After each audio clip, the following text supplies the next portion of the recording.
انشاءاللہ آج ہم پڑھیں گے آیت نمبر 79 سے آنورڈ۔ جو پچھلی آیت تھی اس کے اندر اللہ تعالیٰ نے یہ اپنا احسان بیان فرمایا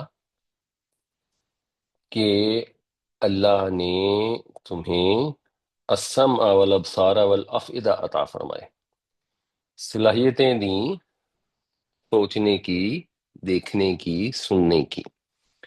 یہ صلاحیت اللہ تعالیٰ نے جب عطا فرمائی تو بعض اوقات انسان کو کچھ تھوڑی بہت کنفیوژن بھی ہو جاتی ہے کہ کوئی ہمارا اپنا کمال ہے اس کے اندر، یا ہمارے باپ دادا نے ہمیں چیزیں سکھائی ہیں۔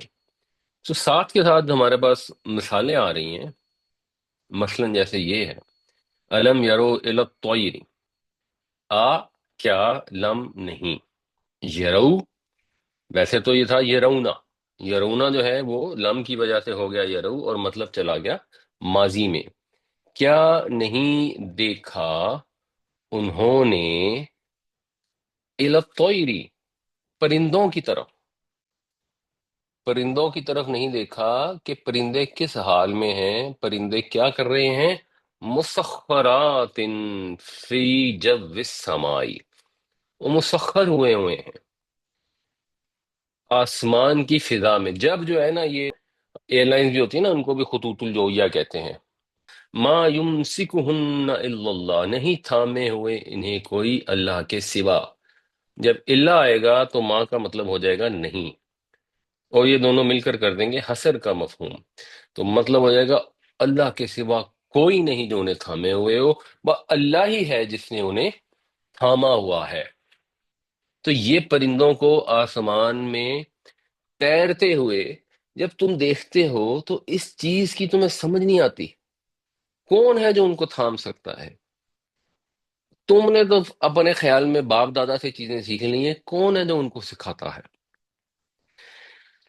کون ہے جس نے ان کی ہڈیاں ایسی بنائی ہیں کہ وہ کھوکھلی ہیں اور ان کا وزن بھی سہار سکتی ہیں اور اتنی وزنی بھی نہیں ہے؟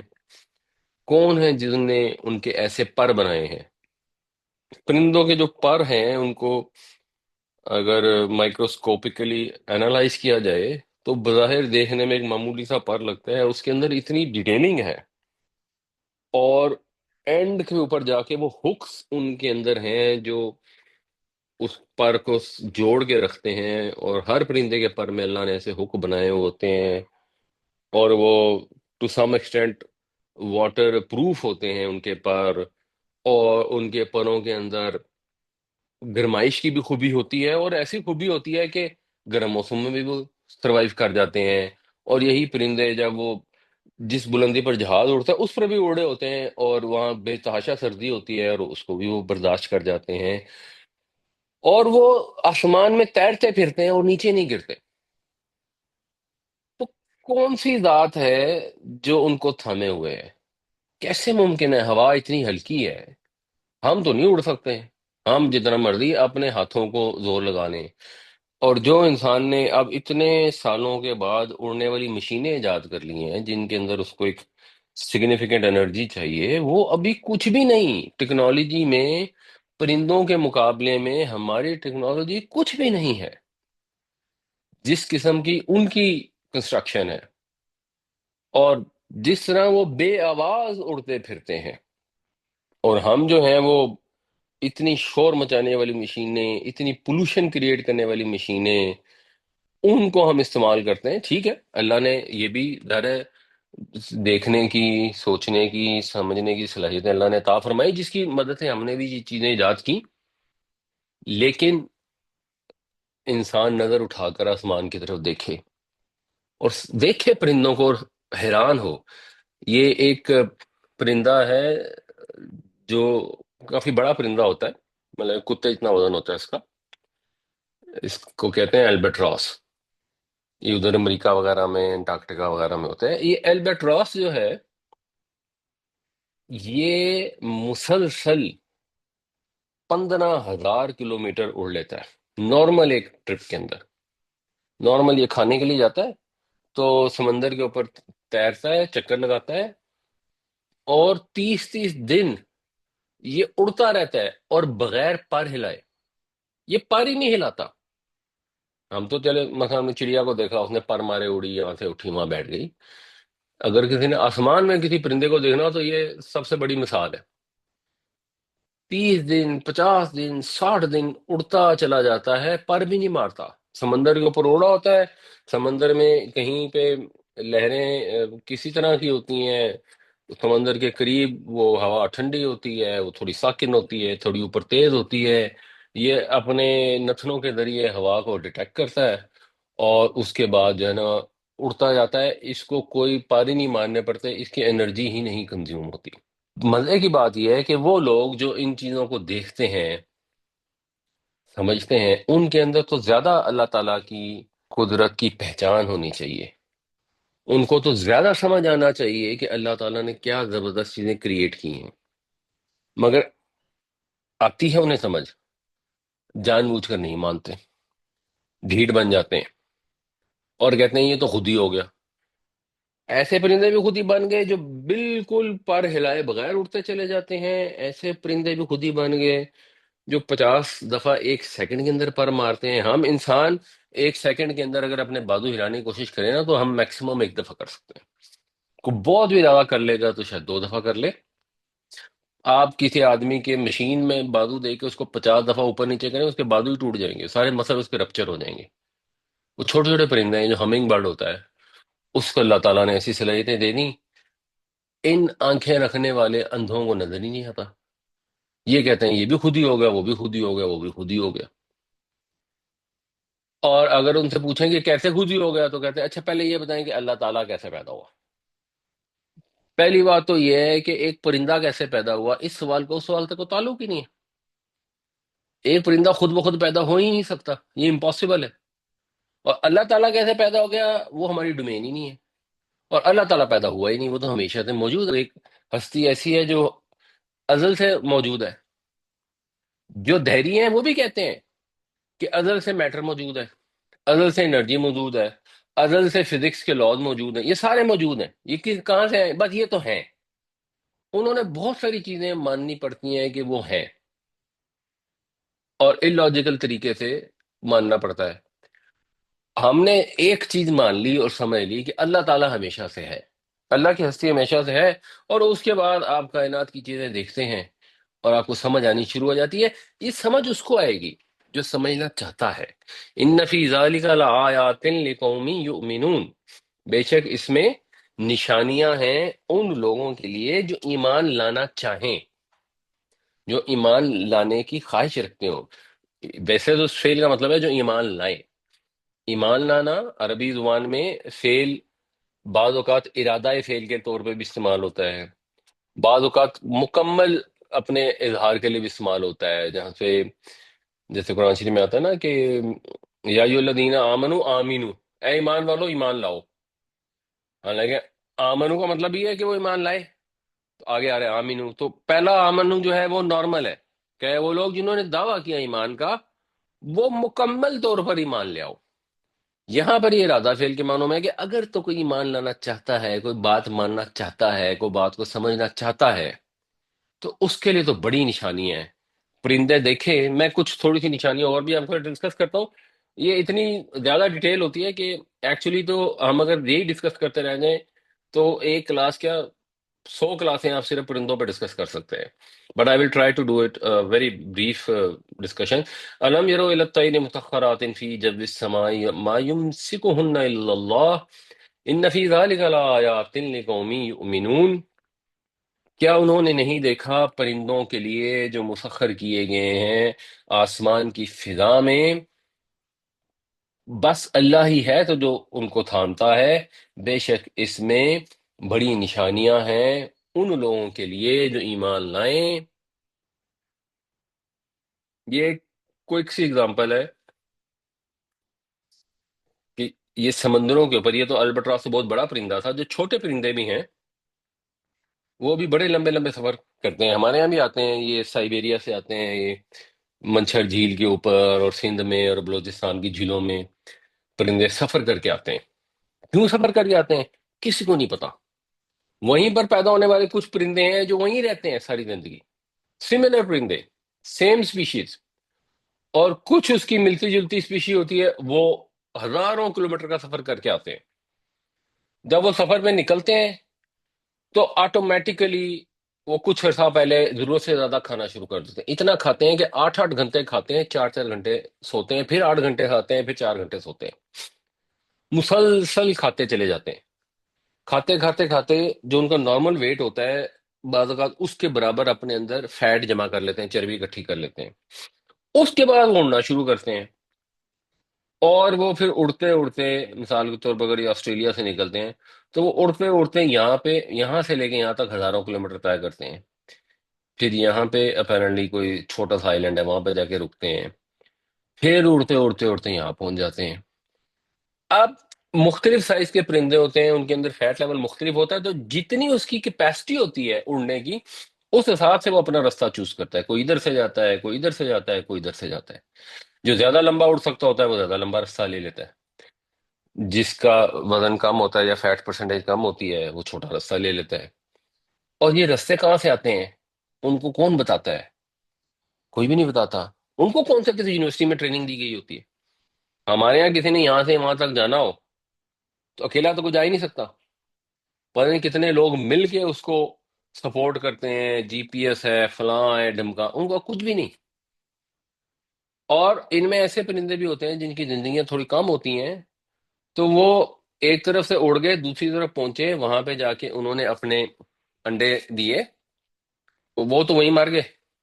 اب انڈوں میں سے بچے نکلے اور وہ واپس آئے.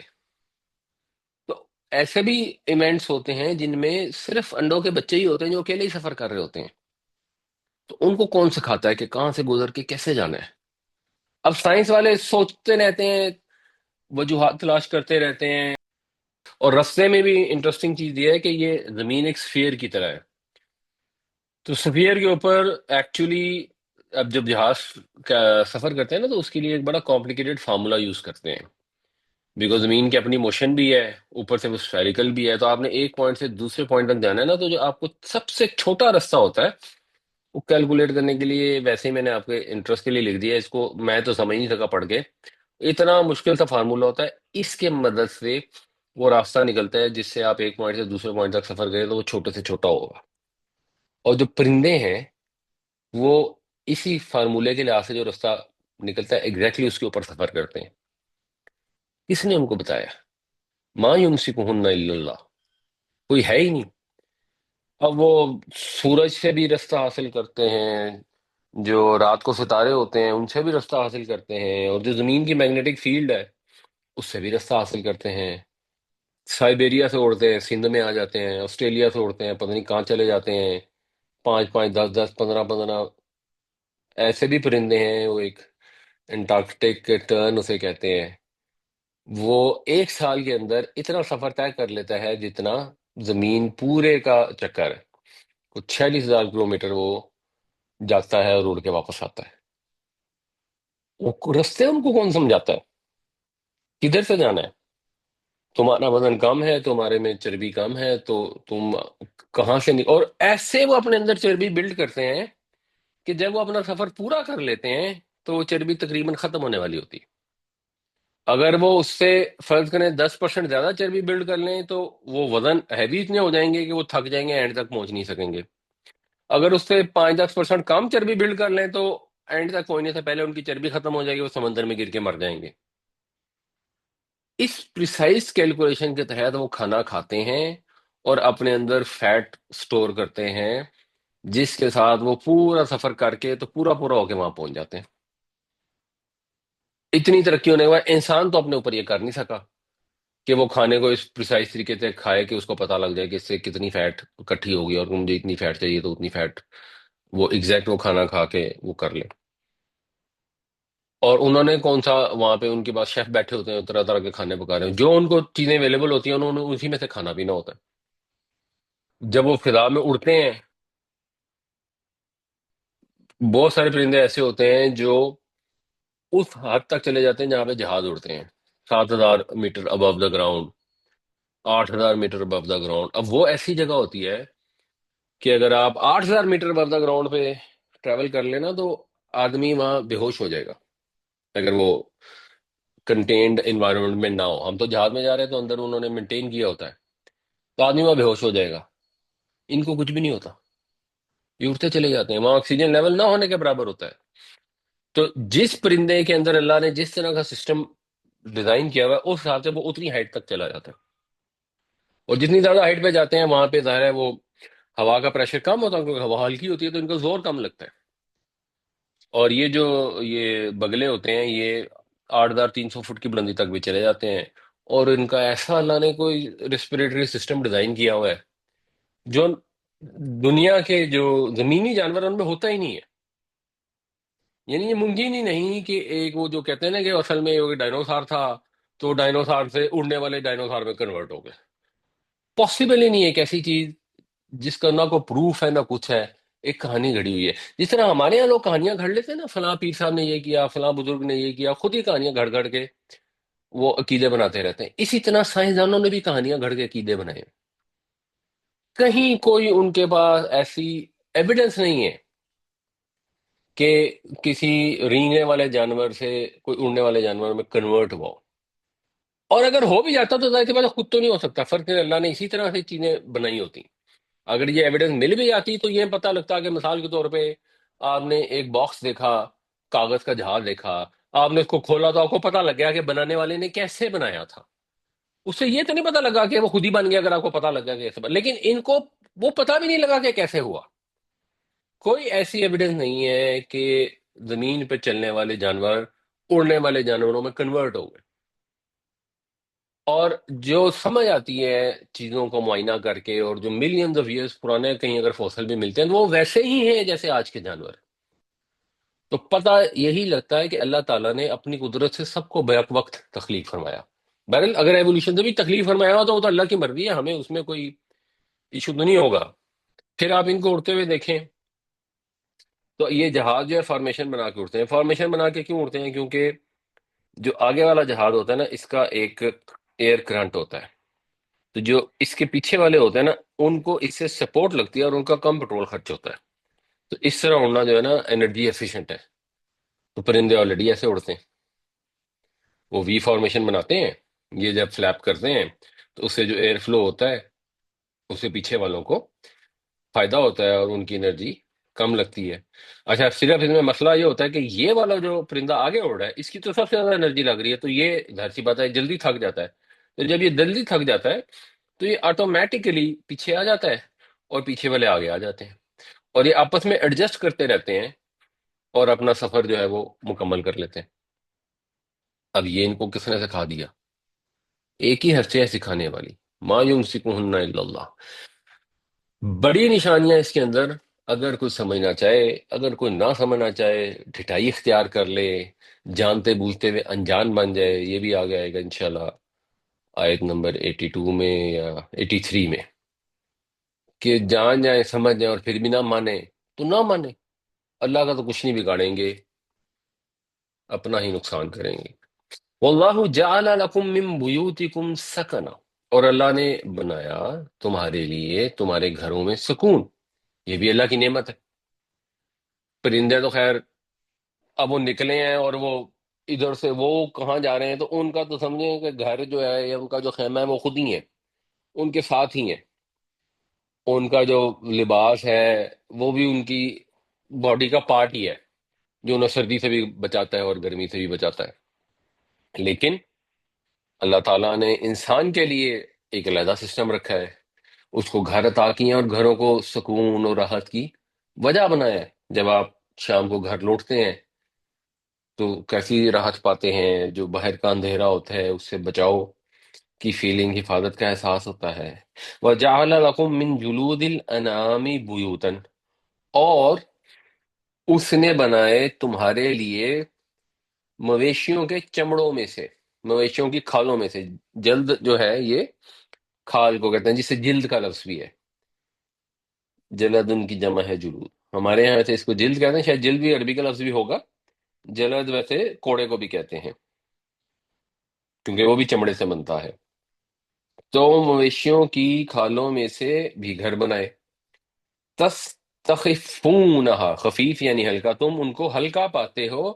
یوم ظعنکم، زعنا یزعنو کا مطلب ہوتا ہے سفر پہ روانہ ہو، تو اپنے سفر کے دن، وہ یوم اقامتکم، اور اپنی اقامت کے دن، اپنے قیام کے دن، یعنی ان کو تم ہلکا پھلکا پاتے ہو۔ اللہ تعالیٰ نے کیسی نعمت عطا کی! یہ اب ہم شہری لوگوں کے لیے تو تھوڑا سا سمجھنا مشکل ہے، لیکن یہ لوگ جنہوں نے ڈرامہ دیکھا ہوگا ارطغرل، اس کے اندر آپ دیکھیں تو جو بدوی لوگ ہوتے ہیں، خانہ بدوش جن کو ہم کہتے ہیں، یا جو جانور چراتے ہیں، جانور پالتے ہیں، جیسے وہاں پر بدو تھے عرب میں، خاص طور پہ عربی لحاظ سے وہاں پرابلم یہ ہوتی تھی کہ ایک جگہ پہ آئے، آپ نے رہنا شروع کیا، تو ایک ٹائم گزرتا تھا جب وہاں پر پانی ختم ہو جاتا تھا، پانی ختم ہو جاتا تھا، اور آپ کا جو سبزہ ہے وہ بھی ختم ہو جاتا تھا، تو اپنے جانوروں کے لیے پھر لوگوں کو کوچ کرنا پڑتا تھا۔ تو اب ہمارے جیسے گھر ہیں، ہم تو کوچ نہیں کر سکتے، اللہ نہ کرے ضرورت پڑے تو ہم تو کہیں نہیں جا سکتے، گھروں کا کیا کریں گے؟ تو ان کو اللہ نے ایسے گھر عطا کیے، اور گھر کہاں سے عطا کیے؟ انہی جانوروں میں سے، جو اللہ نے جانور عطا کیے، پہلے سے ہی پیدا کر دی ہے، انسان کے دنیا میں آنے سے پہلے ہی اس کے انتظام کی چیزیں پیدا کر دی، تو ہلکے پھلکے ایسے گھر دے دیے جن کو جب انہوں نے سفر پہ جانا ہوتا تو سمیٹ کے لپیٹ کے آسانی سے طے کر کے اٹھا لے جاتے ہیں، اور جب قیام کرنا چاہتے تو آسانی سے کھول کر ان میں ڈیرا جمع۔ یہ بھی اللہ کی نعمت ہے۔ اللہ جعل لكم من بيوتكم سكنا وجعل لكم من جلود الانعام بيوتا تستخفونها يوم ظعنكم ويوم اقامتكم، اور اللہ نے بنائے تمہارے لیے تمہارے گھروں میں سکون، اور بنائے تمہارے لیے جانوروں کی کھالوں سے گھر، تم انہیں ہلکا پھلکا پاتے ہو اپنے کوچ کے دن اور اپنے قیام کے دن۔ ومن اصوافها واوبارها واشعارها، صوف بنیادی طور پہ کہتے ہیں بھیڑ کے بالوں کو، جسے ہم اردو میں کہتے ہیں اون۔ اوبار جو ہے یہ وبر کی جمع ہے، یہ کہتے ہیں اونٹ کے بالوں کو یا بکری کے بالوں کو، اسے اردو میں عام طور پہ لوگ کہتے ہیں پشم، جیسے پشمینہ بھی ہے۔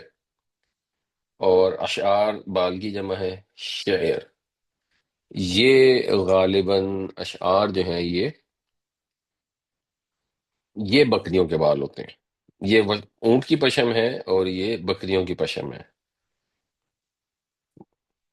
تو وبر اونٹ کی ہو گئی، شیر جو ہے یہ بکری کی پشم ہو گیا۔ اب اردو میں نا اصل میں الفاظ کم ہے، تو اس کا ایک ترجمہ تو یہ ہو سکتا ہے کہ اور بھیڑوں اور اونٹوں اور بکریوں کے بالوں میں سے، یا ان کی اون سے، ان کے روئیں سے، ان کے بالوں سے، اساسن جالا لکم، انڈرسٹوڈ ہے بنائے تمہارے لیے، اثاثے، اثاثہ کا مطلب ہوتا ہے گھریلو سامان، سامان کے لیے بہت سارے لفظ استعمال ہوتے ہیں، متاع بھی سامان کا ہی لفظ ہے، متان، اور ایک وقت تک استعمال کرنے کی چیز، متاع ایسی چیز کو کہتے ہیں جو تھوڑی دیر استعمال ہوتی ہے، الہین ایک وقت مقرر تک۔ تو یہی جانور ہیں، ان کی کھالوں سے تم خیمے بنا لیتے ہو، گھر بنا لیتے ہو، انہی جانوروں سے، مثلا ان کی اون اور ان کے بالوں سے تم اپنے کارپیٹ بنا لیتے ہو، تم بیٹھنے کی چیزیں بنا لیتے ہو۔ ہمارے ہاں بھی آج بھی اون سے سویٹر بھی بنتے ہیں جو بہترین کوالٹی ہوتی ہے، وولن کارپیٹ جو ہوتے ہیں وہ ابھی بھی سب سے مہنگے کارپیٹ سمجھے جاتے ہیں۔ تو یہ اللہ تعالیٰ نے یعنی اللہ تعالیٰ اپنی نعمتیں بتا رہے ہیں، اور اس کے اندر بنیادی پیغام جو ہے وہ توحید کا ہے، کہ یہ سارا کچھ کس نے کیا، یہ زمین آسمان کا سسٹم کس نے بنایا، کس نے یہ ہوا پیدا کی، فزکس کے رول پیدا کیے، کس نے پرندے ایسے بنا دیے کہ وہ آسمان میں تیرتے پھرتے ہیں، کس نے جانور ایسے بنا دیے کہ وہ دودھ بھی دیتے ہیں، تمہیں گوشت بھی دیتے ہیں، تمہیں گھر بھی دیتے ہیں، تمہیں گھر کا سامان بھی دیتے ہیں، تمہیں پہننے کے کپڑے بھی دیتے ہیں۔ اگر سارا کچھ بنانے والی ایک ہی ہستی ہے، وہ ہے اللہ کی، تو اب تمہیں اگر 10,000 چیزیں اس نے دی ہیں اور 10,000 کے بعد ایک اور چیز چاہیے، تو وہ داتا صاحب سے مانگنے چلے جاؤ گے؟ وہ کسی بت سے مانگنے شروع کر دو گے؟ حضرت علی یا حضرت عیسیٰ سے مانگنا شروع کر دو گے؟ وہ بھی اللہ سے ہی لوگے۔ اللہ کے علاوہ کس کے پاس اختیار ہے، کس کے پاس قدرت ہے، کس کی استطاعت ہے؟ ومن اصوافها واوبارها واشعارها اساس ومتاع الی حین، اور ان کی اون اور ان کے روئیں اور ان کے بالوں سے تمہارے لیے گھریلو سامان اور ایک وقت تک برتنے کی چیزیں بنائیں۔ چیزیں ظاہر سی بات ہے بناتا ہے، اون کو بن کر کارپیٹ انسان بناتا ہے، لیکن وہ صلاحیت بھی انسان کو اللہ تعالیٰ ہی نے دی۔ واللہ جعل لکم مما خلق ظلالا، اور اللہ تعالیٰ نے بنائے تمہارے لیے اس میں سے جو کچھ اس نے تخلیق کیا سائے، یہ بھی اللہ کی ہی ذات ہے جس نے سائے بنا دیے جو دھوپ سے حفاظت کرتے ہیں۔ وَجَعَلَ لَكُم مِّنَ الْجِبَالِ أَكْنَانًا، اور بنائے تمہارے لیے پہاڑوں میں سے اکنان، اکنان جو ہے کاف نون اور نون، کرنا یا کنو کا مطلب ہوتا ہے کسی چیز کو کسی میں چھپا دینا، ڈھانک دینا، محفوظ کر دینا۔ اسی سے کان جو معدنیات والی کان ہوتی ہے منرلز کی، وہ بھی اسی ہے کیونکہ وہ ذرا چھپی ہوئی ہوتی ہے، اندر کر کے ہوتی ہے۔ انسانی کان بھی اسی سے آیا ہے، اور اسی سے پھر ایک لفظ بنتا ہے کن۔ کن کی جمع جو ہے وہ ہوتی ہے اکنان، ایسی چیز جس میں انسان اپنے آپ کو چھپا سکے۔ اگر بالکل ہی اندر کر کے کوئی کمرے کے اندر کر کے چھوٹی کوٹری ہوگی اس کو بھی کن کہیں گے، پہاڑوں میں جو غار ہوں گے انہیں بھی کن کہیں گے۔ تو اللہ تعالیٰ نے تمہارے لیے پہاڑوں میں پناہ گاہیں بنا دی۔ بعض اوقات انسان پہاڑوں میں رہائش اختیار کر لیتے، یہ اگر کوئی گیا ہو کپاڈوکیا میں تو وہاں پورے پورے شہر بسے ہوئے ہیں پہاڑوں کے غاروں کے اندر۔ وَجَعَلَ لَكُمْ سَرَابِيلَ، اور بنائے تمہارے لیے کرتے یا لباس، یہ وہ ربائی ہے سین رے بے لام کے ساتھ، تو سربال کی جمع ہے سرابیل۔ بنائے تمہارے لیے لباس، تقیکم، تقی جو ہے بنیادی طور پر یہ وہی لفظ ہے واو قاف یہ جو بہت استعمال ہوتا ہے، تقوی بھی جس سے بنتا ہے، متقی جس سے ہوتا ہے۔ تو وقا یقی، اس کا مطلب ہوتا ہے بچانا، وقا اس نے بچایا، یقی وہ بچاتا ہے، یقی وہ بچاتا ہے، تقی وہ مونس بچاتی ہے۔ تو سرابیل کیونکہ ٹوٹی پھوٹی جمع ہے جس کو ہم کہتے ہیں جمع مکسر، تو یہ جو جمع مکسر ہے اس کی وجہ سے یہاں پر مونس کا صیغہ استعمال ہوا ہے۔ جو بچاتے ہیں کم تم کو الحرہ، گرمی سے، حرارت جیسے ہوتا ہے، حرہ یا حرو کا مطلب ہوتا ہے گرم ہونا، تو گرمی سے تمہیں بچاتے ہیں، وَسَرَابِيلَ تَقِيكُمْ بَأْسَكُمْ، اور وہ لباس جو بچاتے ہیں تمہیں سختی سے، اور سختی سے عام طور پہ مراد ہوتی ہے جنگ، جو تمہیں جنگ سے بچاتے ہیں، جنگ میں محفوظ رکھتے ہیں۔ تو جنگ میں محفوظ رکھنے والے لباس تو ہوتے ہیں زریں ہو گئی، جیسے زرہ بختر ہو گئی، اور اپیرنٹلی یہ حضرت داؤد علیہ السلام نے شاید اس کی ٹیکنالوجی لوگوں کو سکھائی تھی۔ اور گرمی سے بچانے والے لباس یہاں بتا دیے، سردی سے بچانے والے لباس نہیں بتائے۔ ایک تو شاید اس لیے نہیں بتایا کہ جب سورج شروع ہوئی ہے نا تو اس کے اندر بھی یہ جانوروں کا ذکر تھا کہ تمہیں سردی سے بچاتے ہیں، دفء ان کا لفظ تھا۔ اور ایک اس لیے بھی نہیں بتایا کہ گرمی عربوں کے لیے زیادہ امپورٹنٹ چیز تھی، گرمی سے بچنا، اور ہمارے معاشرے میں شاید لوگوں کے لیے تھوڑا سا سمجھنا نارمل حالات میں مشکل ہے، لیکن جب لو چل رہی ہو یا دھوپ ہو تیز تو جو بدو ہوتے ہیں جو صحرا میں کھلی ہوا میں جا رہے ہوتے ہیں، تو ان کے لیے گرمی سے بچنے کے لیے لباس بہت ضروری ہے۔ اگر وہاں پہ کوئی کرتا اتار کے اور سر کے اوپر ڈھانپے بغیر کوئی آدمی چلا جا رہا ہوگا تو تھوڑی دیر میں اس کی ساری باڈی ڈی ہائیڈریٹ ہو جائے گی اور وہ مر جائے گا۔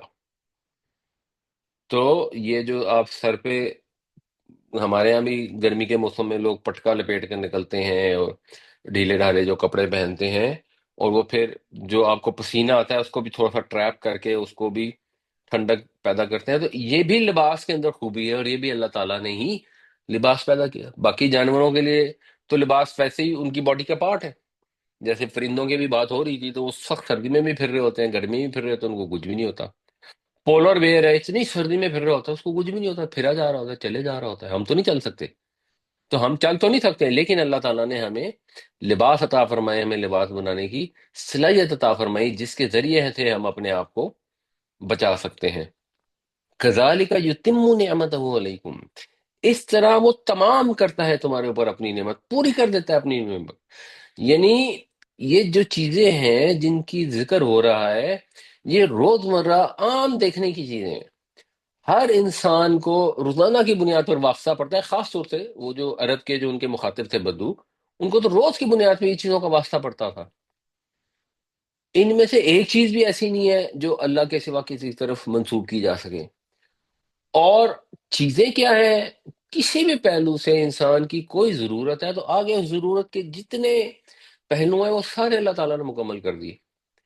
اگر گرمی کا موسم آنا ہے اور سردی کا موسم آنا ہے، انسان کو لباس چاہیے، تو لباس کے لیے اللہ تعالیٰ نے کتنے امکانات بنا دیے، کتنی پاسبلٹیز بنا دی کہ آپ جانوروں سے بھی لباس حاصل کر سکتے ہیں، آپ درختوں سے، پودوں سے، کاٹن جیسے ہم ہیں وہ بھی لباس حاصل کر سکتے ہیں، اور پھر اس لباس کے اندر کتنا تنوع ہے۔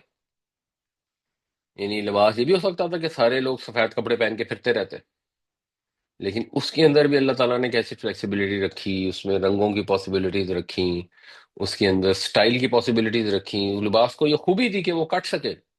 مثال کے طور پہ یہ ہوتا کہ آپ جانوروں کی کھالوں پہ اوڑھ کے پھر رہے ہوتے جن کو کاٹنے کوٹنے کی پاسبلٹی نہ ہوتی، تو یہ بھی ممکن تھا، یا درختوں کی چھالوں کو، پتوں کو لپیٹ کے پھر رہے ہوتے جن کو کوئی خاص کاٹا یا سیا نہ جا سکتا، تو یہ بھی ممکن تھا۔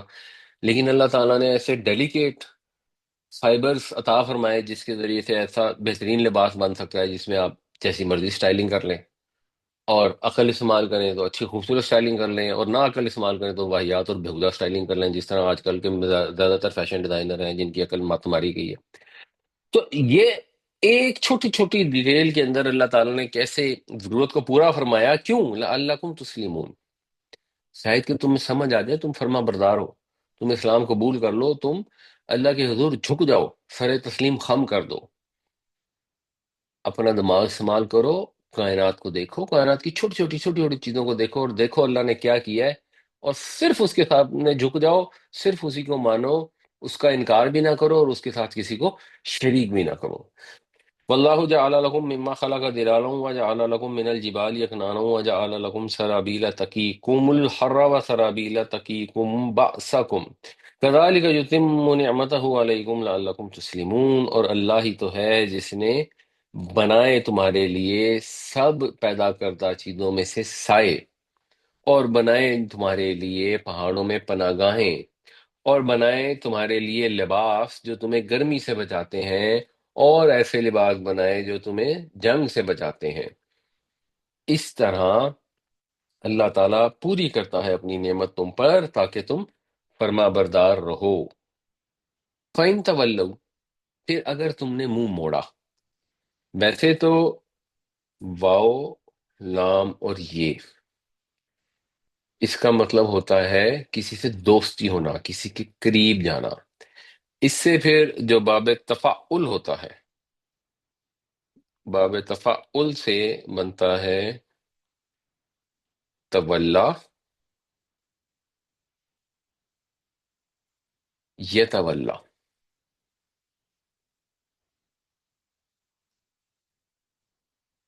اس کا مطلب ہوتا ہے کسی کی طرف رخ کرنا، کسی سے دوستی بنانا۔ اور اگر یہ آئے ان کے ساتھ، تو ان جب آ جائے گا تو اس کا مطلب ہوگا رخ موڑ لینا، دوسری طرف کر لینا۔ اور یہ ان بہت دفعہ محذوف ہوتا ہے، نہیں بھی لکھا جاتا، اور انڈرسٹوڈ ہوتا ہے کہ اس سے مراد منہ موڑنا ہے۔ تو فَإِن تَوَلَّوْا، پس اگر تم نے منہ موڑا، فَإِنَّمَا، تو انما بھی اثر کا کلمہ ہے، بس، علیہ کا آپ کے اوپر، اللہ کا مطلب وہ ایک طرح سے ہو گیا ذمہ داری، جیسے سورہ بقرہ میں ہے وَلَهُنَّ مِثْلُ الَّذِي عَلَيْهِنَّ بِالْمَعْرُوفِ، اور ان کے لیے ہے جیسا ان کے اوپر ہے، یعنی ان کا حق ہے جیسے ان کے فرائض ہیں۔ تو اللہ ذمہ داری فرض کے معنوں میں آتا ہے، تو آپ کے اوپر تو جو ذمہ داری ہے البلاغ المبین، وہ تو بس صاف صاف پہنچا دینے کی ہے، صاف صاف واضح طور پر ابلاغ کر دینے کی ہے، تبلیغ کر دینے کی ہے، بات کو پہنچا دینے کی ہے۔ آپ کے اوپر اس کی ذمہ داری کوئی نہیں ہے، آپ اپنا فرض ادا کریں۔ نبی کریم صلی اللہ علیہ وسلم کو یہ خطاب ہے، اور اس کے بعد ان کو ان کے حال پر چھوڑ دیں۔ اگر انہوں نے بات ماننی ہوگی تو مان جائیں گے، اگر نہیں ماننی ہوگی تو اگر ضد میں ڈٹائی میں اڑے رہیں گے تو پھر اس کا انجام بھی خود ہی پائیں گے، خود ہی دیکھیں گے۔ آپ نے اپنا پیغام پہنچا دیا، ذمہ داری ادا کر دی، آپ اپنے رب کے حضور سرخرو ہو گئے۔ فَإِن تَوَلَّوْا فَإِنَّمَا عَلَيْكَ الْبَلَاغُ الْمُبِينُ، پس اگر وہ منہ موڑیں تو آپ کے اوپر تو صرف واضح طور پر پہنچا دینے کی ذمہ داری ہے۔ یعرفون نعمت اللہ، تعارف ہوتا ہے، عرفان ہوتا ہے کسی چیز کو پہچاننا، تو پہچانتے ہیں اللہ کی نعمتوں کو، ثم ينکرونها، جیسے اس میں معرفہ اور اس میں نکرہ ہوتا ہے، پھر اس کا انکار کر دیتے ہیں، پھر اس سے انجان بن جاتے ہیں۔ وَأَكْثَرُهُمْ الْكَافِرُونَ، اور اکثر ان میں سے ناشکرے، یعنی ایسی بات نہیں ہے کہ ان کو بات سمجھ نہ آ رہی ہو۔ کون سٹوپڈ ہوگا جس کو یہ بات سمجھ نہیں آئے گی؟ جو آسمان میں دیکھے گا، پرندوں کو دیکھے گا، مطلب سوچیں، 2 2 مہینے ایک پرندہ پر تک نہیں ہلاتا، اور اتنا بھاری پرندہ ہے، کتے جتنا وزن ہے اس کا، چلا جا رہا ہے، اڑا جا رہا ہے، اڑا جا رہا ہے، اڑا جا رہا ہے، اور انسان کو یہ سمجھنا ہے کہ یہ کتنا بڑا معجزہ اللہ تعالیٰ نے تخلیق فرمایا ہے۔ ایک پرندہ سائبیریا سے اڑا، اڑتا اڑتا اڑتا اڑتا اڑتا بغیر کسی وجہ کے سندھ میں آ گیا، پھر موسم چینج ہوا، اڑتا اڑتا اڑتا واپس چلا گیا، اور بس وہ زندگی میں اس کے مورلس یہی کام ہے، ایک جگہ اڑتا ہے، ہزاروں میل کا سفر کر کے ادھر آ جاتا ہے، پھر ہزاروں میل کا سفر کر کے واپس چلا جاتا ہے۔ تو کس نے اس کو یہ کہا، کس نے اس کو یہ سکھایا؟ ایک شہد کی مکھی ہے جو اپنا چھتا بناتی ہے، تو انسان حیران پریشان رہ جاتا ہے کہ بناتی کیسے ہے؟ اسی پیٹ میں خوراک لے کے جاتی ہے، اسی منہ سے باہر نکالتی ہے موم، اسی منہ سے باہر نکالتی ہے شہد، کبھی موم بناتی ہے، کبھی شہد بناتی ہے، پھر شہد بناتی ہے، خود استعمال بھی نہیں کرتی، ہمارے لیے استعمال کے رکھ دیتی ہے۔ وہ گائیں ہیں جو کھاتی رہتی ہے سارا دن، اس کو چباتی رہتی ہے، چباتی رہتی ہے، اور اس سے دودھ پیدا کرتی ہے، جو اس کے بچڑے کو اتنا دودھ چاہیے ہی نہیں ہوتا، وہ ہمیں چاہیے ہوتا ہے، تو وہ ہماری خدمت کے لیے معمور ہو گئی ہے۔ تو یہ ساری چیزیں دیکھ کر کون سٹوپڈ ہوگا جس کو سمجھ نہ آئے کہ اللہ تعالیٰ نے انسان کے لیے ان چیزوں کو کام میں لگایا ہے، انسان کے لیے یہ نشانیاں بنائی ہیں کہ انسان دیکھے اور اپنے رب کو پہچانے۔ تو سمجھ سب کو آتی ہے، سمجھ آتی ہے، اس کے بعد جو نفس ہے وہ غالب آ جاتا ہے، کیونکہ اگر بات سمجھ آ جائے اور آپ زبان سے بھی مان لیں کہ سمجھ آ گئی، تو پھر اگلا سٹیپ کرنا پڑے گا نا، پھر نماز پڑھنی پڑے گی، پھر روزہ رکھنا پڑے گا، پھر برائیوں سے باز آنا پڑے گا۔ تو اندر سے آواز اٹھتی ہے، ضمیر ملامت کرتا ہے، پھر انسان اس آواز کو دبا دیتا ہے، اور انسان اس آواز کو دبا دیتا ہے ایمان کے معاملے میں۔ بعض لوگوں کو سمجھ نہیں آتی کہ یہ کیسے ہو سکتا ہے، یہ کیسے ہوتا ہے۔ ہم روز دیکھتے ہیں ایک آدمی رشوت کھاتا ہے، اس کو پتہ نہیں ہے رشوت کھانا حرام ہے، کس کو نہیں پتا رشوت کھانا حرام ہے؟ سب کو پتا ہوتا ہے، لیکن پھر وہ اس کو دبا دیتا ہے۔ اس کے اندر جو خواہش نفس ہوتی ہے وہ اتنی اسٹرانگ ہوتی ہے کہ اس کی عقل کو وہ معاف کر دیتی ہے، اور وہ ڈھیٹ ہو جاتا ہے، اور پھر ڈھیٹ بن کے وہ بعض اوقات اس کے اوپر واقعی اس کو یہی لگتا ہے کہ یہ تو رشوت ہے ہی نہیں، یہ تو میرا حق ہی ہے۔ میں وابڈا میں کام کرتا ہوں، ان کا میٹر سڑ گیا ہے، اور میٹر ٹھیک کرانا ہے، اور وابڈا کے رول کے حساب سے میرا کام ہے کہ میں جا کے میٹر لگاؤں، لیکن کیونکہ سائننگ اتھارٹی میرے پاس ہے، یا ان کے پاس جانے کا اسکیجول میں نے خود بنانا ہے، یا وہاں جا کے اگر میں تار ایک ہلکی تار پوری طرح ٹائٹ نہیں کروں گا، تو دیکھیں میں اتنا غریب ہوں، وابڈا مجھے اتنے کم پیسے دیتی ہے، میرے خرچے پورے نہیں ہوتے ہیں، تو ریسٹورینٹ میں بھی تو لوگوں کو کم پیسے ملتے ہیں، تو ٹپ دیتے ہیں نا لوگ، ان کو آ کے ٹپ مانگ بھی لیتے ہیں۔ تو میں نے تو ایسے ہی ان سے کوئی یہ رشوت تھوڑی مانگی ہے، میں نے تو محنت کی ہے، تو میں محنت کا حق مانگ رہا ہوں، جیسے ایک ریسٹورینٹ میں ویٹر کے آ کے کہتا ہے کہ جی مجھے ٹپ دیں، اس میں کون سی بری؟ اپنے آپ کو وہ سمجھا لیتا ہے، اور ایک وقت آتا ہے جب اس کی عقل معاف ہو جاتی ہے، یعنی اس کے دل پہ مہر لگ جاتی ہے۔ جس طرح ملاوٹ کرنے والا اپنے آپ کو سمجھا لیتا ہے، کوئی بھی کام کے اندر چور بازاری کرنے والا، دھوکہ دینے والا، بے ایمانی کرنے والا، جھوٹ بولنے والا، غیبت کرنے والا، صبح و شام بیٹھ کے لوگوں کی غیبتیں کرتے ہیں، کوئی توجہ دلائے، نہیں نہیں یہ غیبت تو نہیں ہے، تو ہم ایسی بات کر رہے ہیں، نہیں نہیں ہم کوئی یہ تو نہیں کہہ رہے، ہمارا یہ مقصد، ہمارا مقصد غیبت کرنا نہیں ہے۔ پردہ نہیں کرتی عورتیں، اصل میں شرم تو انسان کے دل میں ہوتی ہے۔ اگر میرے دل میں حیا نہ ہو تو میں چاہے برقع پہن کے پھرتی رہوں، اور میرے اندر ہی حیا نہ ہو تو بیکار ہے، اور اگر اندر سے میرے اندر حیا ہے، میرا کردار ہے، تو میں نے دوپٹہ بھی نہیں لیا ہو تو کیا فرق پڑتا ہے؟ یہ تو مولویوں نے چیزیں بنا لی ہیں۔ مولویوں نے کہاں سے چیزیں بنائی ہیں؟ یا تو نا کسی نے سارا قرآن پڑھ لیا اور سمجھ لیا، اس کے بعد کے مولویوں نے چیزیں بنائی ہیں؟ پڑھ سمجھ کے بھی لوگ اس کے اندر سے اپنی مرضی کے مطلب نکال لیتے ہیں۔ اگر آپ شیعوں کے یہاں پیدا ہو گئے ہیں، اگر آپ سنیوں کے یہاں پیدا ہو گئے ہیں، تو آپ نے یہ تو پہلے سے طے کر لیا ہے کہ اگلی پارٹی بالکل غلط ہے اور ہم بالکل صحیح ہیں، اسی قرآن کو وہ مانتے ہیں، اسی قرآن کو ہم مانتے ہیں، یہ کیسے ہو سکتا ہے؟ دونوں پارٹیاں بالکل صحیح ہوں اور ایک دوسرے کے بالکل اپوزٹ ہوں، تو کیونکہ قرآن پڑھ کے اس سے ہدایت نہیں حاصل کرتے، اس سے ڈٹائی اختیار کرتے ہیں، گمراہی حاصل کرتے ہیں۔ تو اللہ تعالیٰ نے تو قرآن میں یہ ہی آپشن رکھی ہے، انسان کی جیسی نیت ہوگی ویسے اس کو اس میں سے مل جائے گا، یضل بھی کثیر ہوں یہدی بھی کثیر۔ لیکن جو قرآن کو اس لیے پڑھیں کہ ہم نے اس کو سمجھنا ہے، اس سے حق بات کو حاصل کرنا ہے اور اختیار کرنا ہے، وہ ان کے لیے ہدایت ہے، ان کے لیے رحمت ہے، ان کے لیے خوشخبری ہے۔ یہ بھی اگلی آیتوں میں آئے گا انشاءاللہ۔ اور جو اس لیے پڑھیں گے ہم نے اپنے فرقے کی باتوں کو صحیح ثابت کرنا ہے، اپنی جو پریکٹسز ہیں ان کو صحیح ثابت کرنا ہے۔ ایک دو مجھے ہوتے تھے صاحب، انہوں نے کہا میں نے پورا قرآن سرچ کر لیا، اس میں تو دوپٹے کا لفظ ہی نہیں ہے۔ انہوں نے پتہ نہیں کس زبان میں دوپٹہ ڈال کے اس کے اندر ڈال دیا اور سرچ چلا دی اور پتہ لگ گیا جی دوپٹے کا لفظ نہیں ہے۔ وہ ایک پتہ نہیں ڈاکٹر مہدی ہوتے تھے کون کہتے تھے، وہ کہتے قرآن میں یہ الفاظ ہی نہیں آئے کہ شراب حرام ہے۔ قرآن میں ویسے یہ الفاظ آئے ہیں کہ یہ شیطان کے گندے ناپاک نجس کاموں میں سے ہے، فجتنبو، تو ان سے باز آ جاؤ، یہ تو قرآن میں ہے۔ مگر حرام کا لفظ نہیں آیا نا، تو اس لیے شراب پینے میں کوئی مسئلہ نہیں۔ تو یہ جس نے قرآن سے گمراہی حاصل کرنی ہے وہ گمراہی حاصل کر لے، وہ تو آپشن اللہ تعالیٰ نے انسان کو دی ہے۔ انسان کو پرندوں کی طرح نہیں بنایا۔ اس جس پرندے کو اللہ نے کہا ہے کہ تم نے جانا ہے، وہاں سے نکلنا ہے سائبیریا سے اور منچھر جھیل پہ آنا ہے، تو اس میں تو آنا ہی آنا ہے، اس کا تو آپشن ہے نہیں۔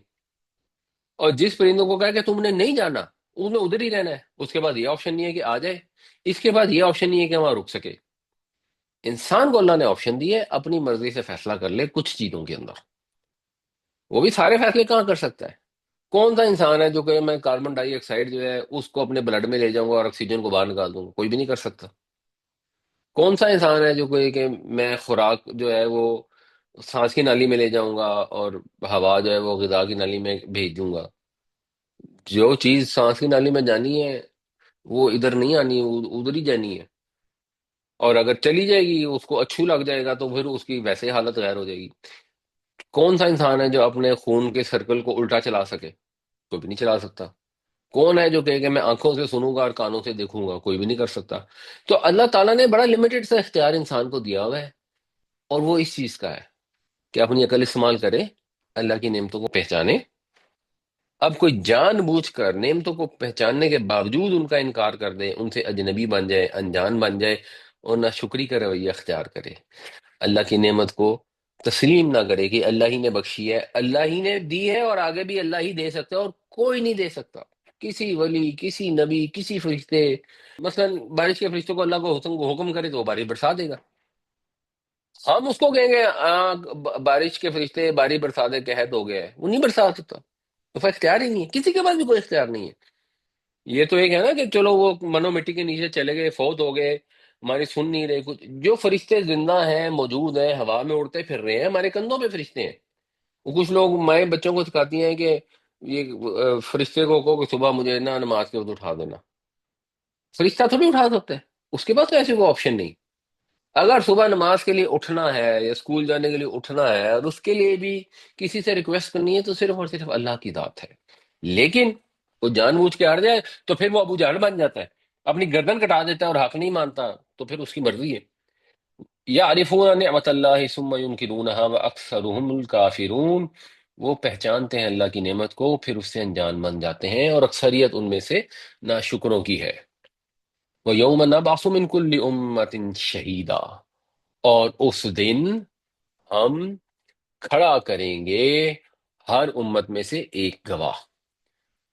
ثم لا يؤذن للذین کفروا، پھر نہیں اجازت دی جائے گی کافروں کو، نہیں اجازت دی جائے گی کافروں کو، آگے کچھ نہیں ہے، یہ محذوف ہے۔ کیا اجازت نہیں دی جائے گی؟ کہ وہ معذرت کر سکے، وہ معافیا، اس کی کوئی اجازت نہیں دی جائے گی۔ ادینہ یا ادنو، اجازت دینا، اور یؤذن جو ہے یہ اس کا مجہول ہے، پیسے وائس ہے، اجازت نہیں دی جائے گی انہیں۔ ولا ہم یستعتبون، یہ بھی اردو میں ہم ایک لفظ استعمال کرتے ہیں اتاب۔ تو اتبا یا اتوبو کا مطلب ہوتا ہے کسی پہ ناراضگی کا اظہار کرنا، کوئی اریٹیشن ہو، کوئی غصہ چڑھے، اس کا اظہار کرنا، ملامت کرنا، اس کو کہتے ہیں اتاب۔ اور اس سے پھر جو باب استفعال ہوتا ہے، استعتاب، استعتاب کا مطلب ہوتا ہے ناراضگی کا ایسے اظہار کرنا کہ اگلا جو ہے جواب میں ناراضگی دور کر سکے، راضی کر سکے، معافی مانگ سکے۔ تو پھر اس کا بنیادی مطلب یہ بنے گا کہ ولا هم یستعتبون، اور نہ ہی ان سے یہ فرمائش ہوگی کہ خدا کو راضی کریں، یا نہ ہی انہیں یہ موقع ملے گا کہ خدا کو راضی کر سکیں۔ ابھی موقع ہے، ابھی جو بھی غلط کام کیے ہیں ابھی موقع ہے، کچھ نہیں ہوا۔ اللہ تعالیٰ توبہ قبول کرتا ہے، توبہ کو پسند کرتا ہے۔ جو غلط کام کیے ہیں اللہ سے معافی مانگ لیں، بہت امید ہے اللہ تعالیٰ معاف کر لے گا۔ راضی کرنے کی جو کوشش کر سکتے ہیں کر لیں۔ قیامت میں نافرمانوں سے ایسی کوئی فرمائش نہیں کی جائے گی، کوئی اجازت نہیں دی جائے گی کہ معذرتیں کر سکیں۔ اس وقت کوشش کے عمل کے راستے بند ہو چکے ہوں گے، اس وقت جزا سزا کا مرحلہ شروع ہو چکا ہوگا، وہ تو آپشن نہیں ہوگی۔ اب آپشن ہے، اب اللہ کے رسول صلی اللہ علیہ وسلم ہمارے پاس تشریف لائے، وہ گواہ ہیں، ہم گواہی دیتے ہیں انہوں نے ہمیں پیغام پہنچا دیا، وہ بھی قیامت والے دن آ کے گواہی دیں گے کہ میں نے تو ان کو پیغام پہنچا دیا۔ اب اگر انہوں نے کوئی غلط کام کیا تو اپنی مرضی سے کیا، یہ بالکل معصوم نہیں ہے، ان پہ تمام حجت ہو چکا ہے۔ اس وقت اب اپنے رب سے قصوروں کی معافی مانگنے کی اجازت نہیں ہوگی، معافی طلب کرنے کا وقت گزر چکا ہوگا، فیصلے کا وقت ہوگا، اس وقت کوئی توبہ استغفار نہیں ہو۔ اب توبہ استغفار کر لیں، اور ابھی کر لیں، ابھی ویٹ نہ کریں کہ بالکل جب موت کا فرشتہ سامنے آ جائے گا، جب پتہ لگ جائے گا کہ بس آخری وقت آ گیا تب توبہ کر لیں گے۔ وہ توبہ تو ویسے ہی ناقابل قبول ہے۔ وہ تو فرعون نے بھی قرآن میں ذکر آتا ہے توبہ کی تو اس کو کہا گیا اب مانا ہے، اب نہیں کوئی فائدہ۔ تو اس لیے جتنی اللہ تعالیٰ نے زندگی عطا کی ہے، اور کسی کو نہیں معلوم اس کی زندگی کتنی ہے، تو انتظار نہ کریں کہ 1 مہینے بعد، 1 سال بعد، 10 سالوں بعد میں ان کاموں سے باز آ جاؤں گا، بس اللہ معاف کرنے والا۔ کس کو پتا ہے کہ 10 سال اور 1 سال یا 1 مہینہ کی زندگی آپ کو بچی بھی ہے کہ نہیں بچی؟ وَيَوْمَ نَبْعَثُ مِنْ كُلِّ أُمَّةٍ شَهِيدًا ثُمَّ لَا يُؤْذَنُ لِلَّذِينَ كَفَرُوا وَلَا هُمْ يُسْتَعْتَبُونَ، اور جس دن ہم کھڑا کریں گے ہر امت میں سے ایک گواہ کو، پھر کافروں کو اجازت نہیں ملے گی عذر پیش کرنے کی بریکٹ میں، اور نہ ہی ان سے یہ فرمائش ہوگی کہ وہ خدا کو راضی کر سکیں۔ وَإِذَا رَأَى الَّذِينَ ظَلَمُوا الْعَذَابَ، اور جب دیکھیں گے ظالم لوگ عذاب کو، یعنی جب دیکھ لیں گے، اب وقت وہ آ جائے گا، قیامت کا دن آ چکا ہوگا، فَلَا يُخَفَّفُ عَنْهُمْ، تو وہ ان سے ہلکا نہیں کیا جائے گا، اس میں کوئی تخفیف نہیں کی جائے گی، وَلَا هُمْ يُنظَرُونَ، اور نہ ہی انہیں مہلت دی جائے گی، پھر کوئی موقع نہیں ہوگا۔ پھر عذاب میں سے کوئی عارضی طور پہ ایسا بھی نہیں ہوگا کہ عذاب شروع ہو گیا اور اس کے بعد 1.5 گھنٹے کے لیے بھی موقع مل جائے کہ اچھا 1.5 گھنٹے کی معافی مل جائے، کوئی نہیں ملی۔ جو کچھ کرنا ہے، اپنے لیے دعا مانگنی ہے، کسی اور کے لیے دعا مانگنی ہے، اس دنیا میں مانگ لیں یا کر لیں، وہاں جا کے کوئی کسی کام نہیں آئے گا، اور خود بھی کوئی موقع نہیں ہوگا کوئی عمل صحیح کرنے کا۔ پھر منتیں کرتے رہیں گے یا اللہ دوبارہ واپس بھیج دے، دوبارہ واپس بھیج دے، اب ہم غلط کام نہیں کریں گے، بٹ وہ آپشن کلوز ہو چکی ہوگی۔ وَإِذَا رَأَى الَّذِينَ ظَلَمُوا الْعَذَابَ فَلَا يُخَفَّفُ عَنْهُمْ وَلَا هُمْ يُنظَرُونَ، اور جب دیکھ لیں گے ظالم لوگ عذاب کو، پس نہ وہ ان سے ہلکا کیا جائے گا اور نہ ہی انہیں مہلت دی جائے گی۔ وَإِذَا رَأَى الَّذِينَ أَشْرَكُوا شُرَكَاءَهُمْ، اور جب دیکھیں گے شرک کرنے والے، اشرکا یشرکو، شرک کا جو بنیادی ہے یہ باب فعال ہے، تو جب شرک کرنے والے دیکھیں گے شرکاہم، اپنے شریکوں کو، جن کو وہ انہوں نے شریک بنایا ہوا تھا، قالو ربنا، کہیں گے اے ہمارے رب۔ یہ ربنا میں یعنی بیسیکلی یا ربنا انڈرسٹوڈ ہے، جب حرف ندا آتی ہے تو اپنے بعد منادا مضاف کو نصب دیتی ہے، تو اے ہمارے رب ہاؤلائی شرکاؤنا، اے ہمارے رب یہ ہیں ہمارے شریک، الذین کننا ندعو، یہ جنہیں ہم پکارا کرتے تھے، من دونی کا تیرے سوا۔ وہ ان کو شریک نظر آئیں گے، عیسائیوں کو حضرت عیسیٰ علیہ السلام نظر آئیں گے، مسلمانوں کو حضرت علی نظر آئیں گے، عبد القادر جیلانی نظر آئیں گے، وہ ان کو پکاریں گے، ان کو کہ اللہ یہ دیکھو یہ ہمارے شریک ہیں، ان کو، یعنی ان کا یہ ہوگا کہ ہمارا تو قصور ہی نہیں ہے۔ وہ آگے سے کہیں گے فَأَلْقَوْا إِلَيْهِمُ الْقَوْلَ، وہ پھینک ماریں گے۔ القا یلقی کا مطلب ہوتا ہے کسی کو کسی کے سامنے ڈالنا، جو موسیٰ علیہ السلام نے جب اپنا عصا پھینکا تو اس کے لیے بھی یہ لفظ استعمال ہوتا تھا. تو وہ پھینک ماریں گے ان کی طرف القولا، ان کی بات کو،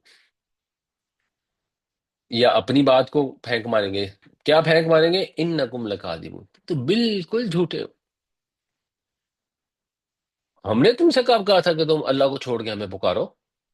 ہم کب اس چیز پر راضی تھے؟ ہم تو ساری زندگی یہ تبلیغ کرتے رہے کہ صرف اور صرف اللہ واحد سے مانگو، ایک اللہ ہی ہے جو حاجات کو رفع کر سکتا ہے.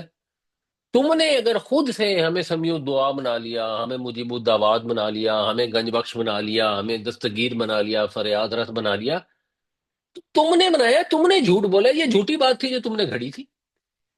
تم ساری زندگی جھوٹ بولتے رہے ہو. ہم نے تمہیں کہیں نہیں کہا. حضرت عیسیٰ نے تو کہیں اپنے ماننے والوں کو نہیں کہا کہ مجھے خدا کا شریک بنا لو. حضرت علی نے تو کبھی بھی نہیں کہا کہ میں تمہاری مدد کروں گا، مجھ سے مانگنا. ساری زندگی کبھی بھی نہیں کہا. تم نے جھوٹی باتیں، جھوٹے فسانے، جھوٹی کہانیاں گھڑ لی. تو تم نے گھڑنی تو تم ذمہ دار ہو.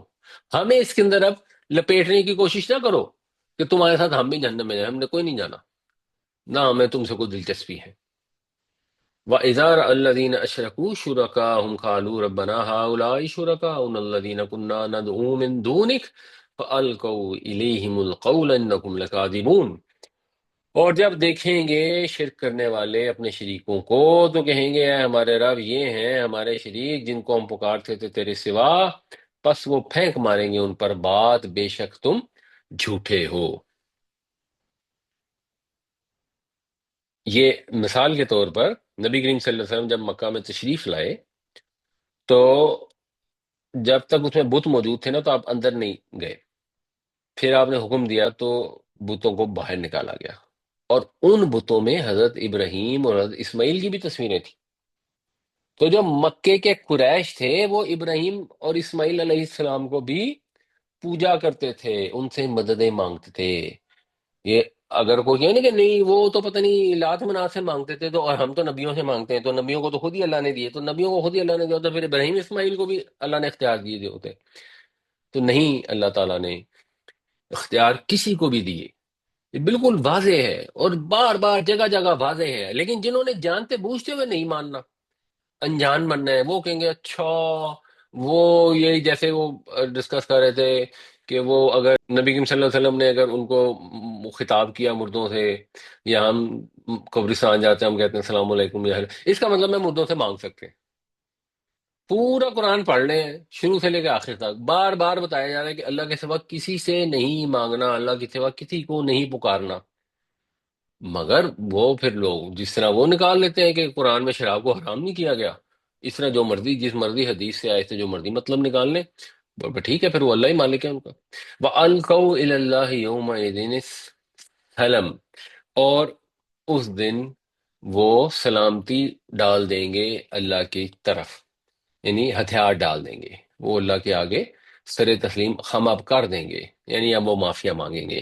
وَضَلَّ عَنْهُمْ مَا كَانُوا يَفْتَرُونَ، اور کھو جائے گا ان سے جو کچھ وہ گھڑتے تھے، وہ جو انہوں نے بنائے ہوئے تھے کہ یہ شریک ہیں، جب ہم وہاں پہنچیں گے تو یہ فرشتوں کو بھی تھپڑ مار کے بھگا دیں گے اور کہیں گے یہ میرا مرید ہے، اس کو تو جنت میں لے جاؤ. وہاں مشکل کشا ہوں گے جو ہماری مشکل کو حل کر دیں گے، وہاں فریاد رس ہوں گے جو ہماری فریادوں کو سن لیں گے. جو بھی یہ شرک ہے یہ جھوٹ ہے، افتراء ہے. کوئی دلیل نہیں ہے کسی کے پاس کہ اللہ نے کسی کو اپنا شریک بنایا، اور اللہ نے کوئی ایسی دلیل نازل کی. سارا قرآن، ساری آسمانی کتابیں اس کے الٹ ہیں. جن پرانی کتابوں میں اگر کہیں ذکر آتا ہے تو لوگوں نے وہ تحریف کی ہے. یہ سری افتراء ہے. جو بھی انہوں نے جھوٹ گڑا ہوگا سب گم جائے گا. کوئی ان کی مدد کرنے کے لیے جو بھی شریک انہوں نے سوچے ہوئے تھے، سفارشی سوچے ہوئے تھے، کوئی وہاں موجود نہیں ہوں گے. وَأَلْقَوْا إِلَى اللَّهِ يَوْمَئِذٍ السَّلَمَ وَضَلَّ عَنْهُمْ مَا كَانُوا يَفْتَرُونَ، اور وہ ہتھیار ڈال دیں گے اس دن اللہ کے حضور اور کھو جائیں گے ان سے جو کچھ وہ گھڑتے تھے. الذین کفروا وصدوا عن سبیل اللہ، وہ لوگ جنہوں نے کفر کیا اور اللہ کے رستے سے روکا. زدناہم عذابا، ہم بڑھائیں گے ان کو عذاب کے لحاظ سے، یعنی ہم ان کے لیے عذاب پر عذاب اضافہ کریں گے. یہ عذاباً تمییز کے لیے، زدناہم عذاباً فوق العذابی، عذاب کے اوپر عذاب کا اضافہ کریں گے. بما کانوا یفسدون، اس وجہ سے کہ وہ فساد کرتے تھے۔ کیوں؟ صرف ایسا نہیں ہوا کہ وہ خود اللہ کے رستے سے رکے، انکار کیا، وہ خود بھی رکے، انہوں نے لوگوں کو بھی اللہ کے رستے سے روکا۔ تو خود رکنے کا عذاب بھی ہوگا، لوگوں کو روکنے کا عذاب بھی ہوگا۔ ہم بھی اس چیز پر بہت ویجیلنٹ رہیں۔ اگر کوئی غلطی، کوئی گناہ، کوئی گمراہی ہے اور خود کر رہے ہیں، لوگوں کو تو نہ اس کے اوپر فورس کریں۔ اگر کوئی نیکی کرنا چاہ رہے ہیں، اس کو تو نہ جا جا کے منع کریں۔ اگر کوئی خواتین ہے پردہ نہیں کرتی ہیں، نہیں اللہ نے توفیق دی، چلو کوشش کریں اللہ دے توفیق۔ آگے جو پردہ کر رہا ہے اس کو تو نہ جا جا کے کہیں کہ تم سلطانہ ڈاکو بن کے آ جاتی ہو، تم تو مولوین بن گئی ہو، تمہارا تو کوئی رشتہ ہی نہیں ہوگا، تمہارے گھر میں تو کوئی آئے گا ہی نہیں، سارے کہیں گے یہ کتنے ریجڈ ہیں۔ جو گناہ اور گمراہی اپنے اندر ہے، پہلے تو اس کو پہلے سٹیپ میں اپنے تک محدود رکھیں، لوگوں کو اس کے اوپر فورس اور کنونس اور انکریج نہ کریں، پھر تو دگنے دگنے عذاب ہوں گے۔ اور جب آپ لوگوں کو انکریج نہیں کریں گے اور اپنے اوپر غور کریں گے تو پھر بچنے کے کوئی چانسز بھی پیدا ہو جاتے ہیں۔ اگر لوگوں کو جا جا کے تانے دیے ہوں کہ تم تو پردہ کرتے ہو تو تم تو بڑے بیکورڈ ہو، تو جب خود اللہ ہدایت دے گا تو مشکل کتنا ہو جائے گا اس وقت اپنے آپ کو صحیح کرنا، جب لوگوں کو اتنے زیادہ باتیں کی ہوں گی تو یہ چیز بھی ایک آڑ بن جاتی ہے۔ الذین کفروا وصدوا عن سبیل اللہ زدناہم عذابا فوق العذاب بما كانوا یفسدون، وہ لوگ جنہوں نے کفر کیا اور اللہ کے راستے سے روکا، ہم بڑھائیں گے ان کے اوپر عذاب کو، یا ہم بڑھائیں گے انہیں عذاب پر عذاب، یا زیادہ کریں گے ہم ان پر عذاب پر عذاب، اس وجہ سے کہ وہ فساد کرتے تھے۔ تو میں کیسے ذرا لوگوں کو بتا دیں کہ جو ہمارا جو لنک ہوتا ہے یہ چینج نہیں ہوتا، ریمائنڈر کے طور پہ ہر سنڈے کو ہم آپ بھیجتے ہیں، بہت اچھی بات ہے۔ مجھے کافی لوگوں کو ریمائنڈ کرانا پڑتا ہے، اگر آپ بتا دیں گے نا کہ یہ لنک ہمارا سیم ہے، جی بالکل اگر صحیح۔ ایسا ہی ہے تو۔ جی جی ایسے ہی، وہ ایک ہی لنک ہے، وہ صرف ریمائنڈر کے لیے آتا ہے، اور اس لیے بھی آتا ہے کہ بعض اوقات کلاس نہیں ہونی ہوتی تو ہم پھر میسج کر دیتے ہیں کلاس نہیں ہے، ادروائز وہی لنک ہے، انشاءاللہ ہر دفعہ وہی رہے گا۔ سر جی، آج آپ نے جو یہ پرندوں کا بتائے ہیں، آپ کیا یہ شیئر کر سکیں گے سر جی؟ کوئی انفارمیشن وغیرہ، اف یو ڈونٹ مائنڈ، اگر آپ کو یہ نہ جی ہو تو۔ میں آپ کو کر دوں گا، یہ اس میں ویسے میں آپ کو کر بھی دوں گا، انٹرنیٹ پہ بھی مل جائے گی۔ ایک جی جی ہارون یحییٰ کی ایک جی کتاب جی ہے، سر اس سر کا پتا ہے، جی جی جی پتا ہے، ان کے بچوں کے لیے بھی یہ بہت کام کرے ہیں، جی تو جی ان جی کی پتا کتاب ہے میریکل، اور میریکل ان یا میریکل آف مائگریشن، ہے، جی جی جی سر، اس میں کافی ساری انفارمیشن اس کے متعلق جی جی۔ دوسری بات یہ ہے سر جی کہ اطاعت اور اتباع میں ہے۔ کیا فرق ہے؟ تھوڑا ایکسپلین، میں نے پتا تو ہے لیکن تھوڑا سمجھ میں آنے کے لیے، کانفیڈنس کے ہم دوسروں کو سمجھانے کے لیے، اطاعت اچھا اور اتباع۔ جی، اطاعت اور اتباع میں اگر آپ لفظی لحاظ سے دیکھیں نا، تو لفظی ہوں، لحاظ سے اطاعت کا مطلب ہوتا ہے بالکل بے چون چراں مان لینا، اوکے، بالکل یہ ہے اطاعت۔ اور فار جو example sir, for example. For example اللہ کے نبی صلی اللہ علیہ وسلم نے فرمایا کہ اگر تمہارے پاس استطاعت ہے، تم نے زکوٰۃ دینی ہے، بس بات ختم، زکوٰۃ دینی ہے، and of the story. Okay, تو جو اسلام کے اندر منیمم ریکوائرمنٹ ہے، وہ منیمم ریکوائرمنٹ ہے اطاعت کی۔ نبی کریم جی صلی اللہ علیہ وسلم نے جو حکم دیا ہے وہ جی مان لینا ہے، اس میں کوئی دل میں تنگی محسوس نہیں کرنی۔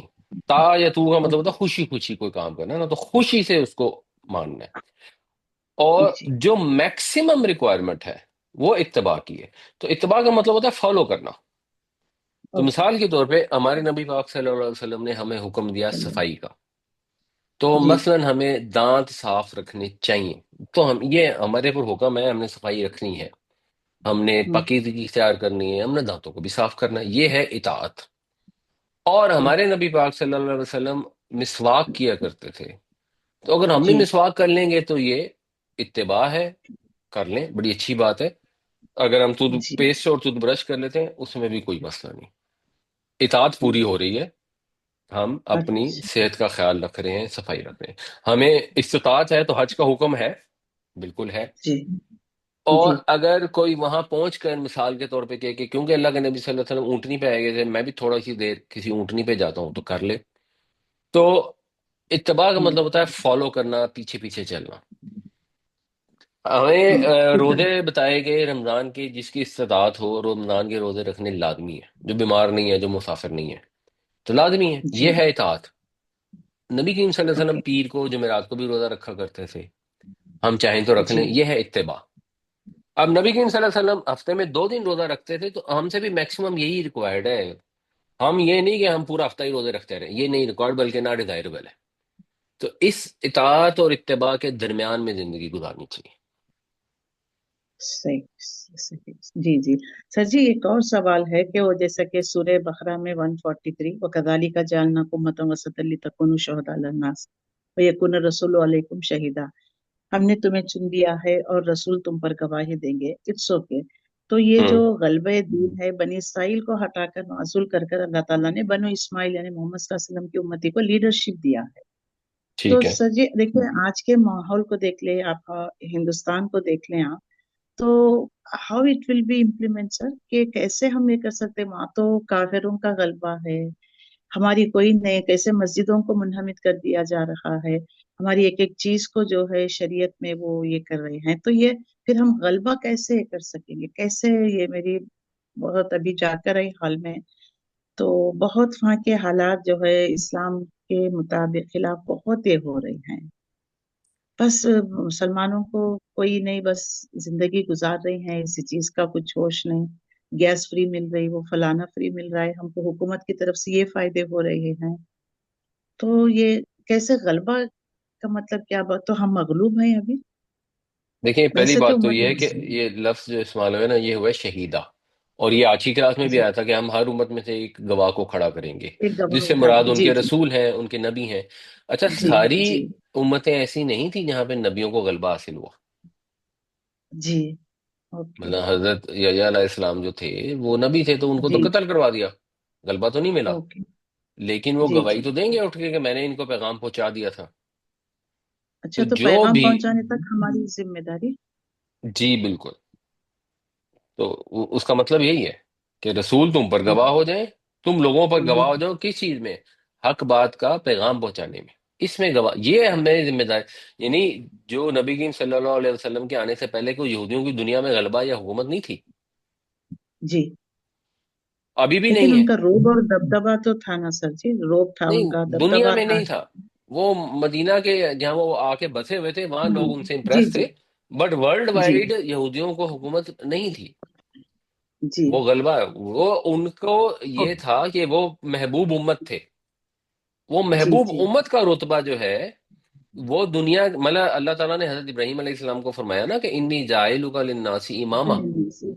جی تو اور حضرت ابراہیم اور ان کی اولاد میں سے پھر نبی آتے رہے، تو وہ جی نبوت ان کے ہاں موجود تھی. اب وہ سٹیٹس چینج ہو گیا تھا. اب حق پر کھڑے ہونے والی امت جو تھی وہ بنی اسماعیل کو بنا دیا گیا، نبی کریم صلی اللہ جی. علیہ وسلم کی امت کو بنا دیا. چلو. تو بنیادی طور پر جی. مطلب یہ ہے کہ ہم نے گواہی وہاں پہ جا کر یہ دینی ہے، جو ہے نا کہ تکون شہداء تكون علی الناس، الشهداء کہ لله تم لوگوں پر گواہ ويكون ہو جاؤ. الرسول ہاں، کیا ويكون گواہ ہو الرسول جاؤ؟ عليكم. جی، جی. یہ گواہی کون سی ہے؟ ایکچولی یہ گواہی وہی ہے کون کہ سی؟ قیامت والے دن جا کے دینی ہے کہ اچھا. ہم نے ان کو پیغام پہنچایا. یہی والی گواہی، یہ جو آج کی کلاس میں بھی جس کا ذکر تھا.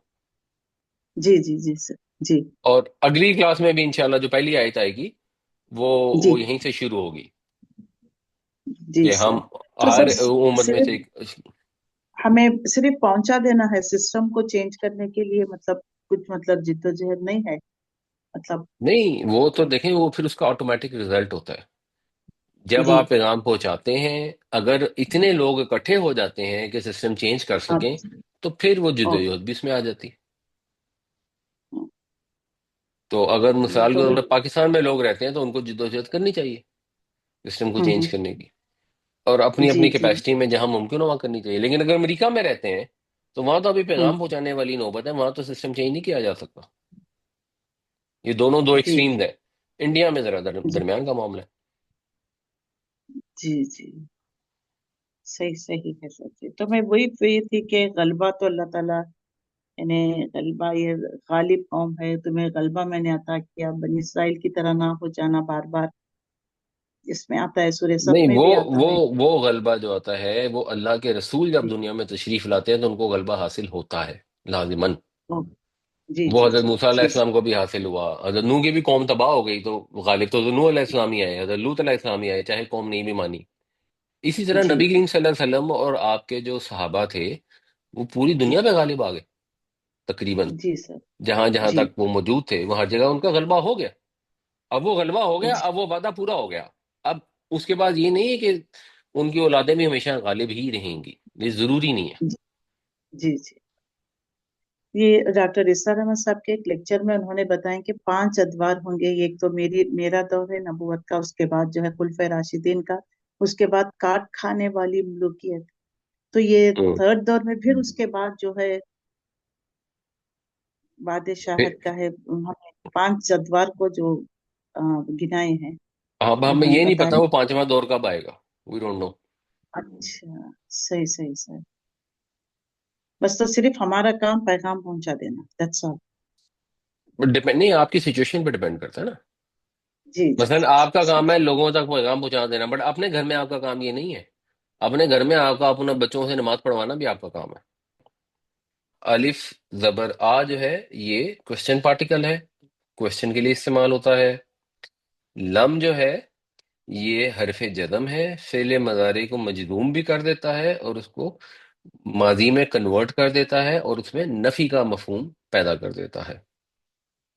الہ حرف جر ہے کی طرف، یہ اب آپ کو پتہ ہی ہے۔ الطیر جو ہے تارا یا تیرو ہوتا ہے اڑنا، اس سے پھر فائل بنتا ہے تایرن یعنی طائرن، اور طائرن کی جمع ہے طیرن، پرندے۔ مسخرات جو ہے یہ اس کے نیچے جو 2 زیریں ہیں یہ اس کو نسب کو شو کر رہی ہیں کہ کیا تم نے پرندوں کو نہیں دیکھا اس حال میں کہ وہ مسخر ہیں، یہ ان کا حال ہے۔